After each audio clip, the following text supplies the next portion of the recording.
Terkait ramainya polemik nasabah Alawi yang hingga saat ini belum berakhir atau belum selesai, ini akan diadakan seminar nasional kebangsaan, yakni menelusuri indikasi pengaburan sejarah Islam Nusantara kedua, membedah validitas nasab dzurriyyah Nabi Sallallahu Alaihi Wasallam di Nusantara. Acara tersebut akan dihadiri oleh tokoh-tokoh ternama di negeri ini yang selama ini gencar menyuarakan kebenaran, terutama terkait nasabah Alawi yang dinyatakan putus dan tidak tersambung kepada Kanjeng Nabi, karena semua itu menggunakan dasar, menggunakan dalil yang kuat yang bisa dipertanggungjawabkan kebenarannya. Jadi tidak cuma asal-asalan.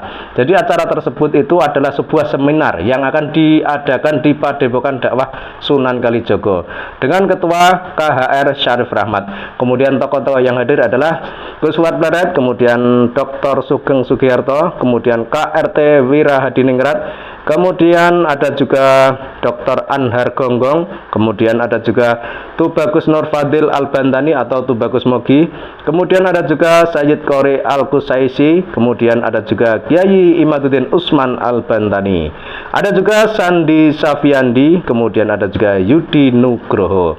Maka acara tersebut otomatis pasti akan heboh, karena hal itu akan membedah hal-hal yang selama ini mungkin dianggap tabu oleh sebagian orang. Karena sebagaimana kita ketahui bahwa nasabah Alawi itu terkadang dianggap oleh segelintir orang itu adalah sesuatu hal yang keramat, yang seolah-olah tidak boleh dibahas, yang seolah-olah tidak boleh dikupas karena itu keramat yang bisa ngewalati. Kadang-kadang seperti itu orang berpikirnya. Padahal sebenarnya nasabah Alawi itu adalah nasab dzurriyyah Kanjeng Nabi yang tidak terverifikasi. Artinya apa? Artinya mereka para habaib Alawi itu mengaku sebagai dzurriyyah Nabi tapi tidak punya bukti yang valid, data otentik juga tidak ada. Kemudian melalui tes DNA mereka juga tidak berani.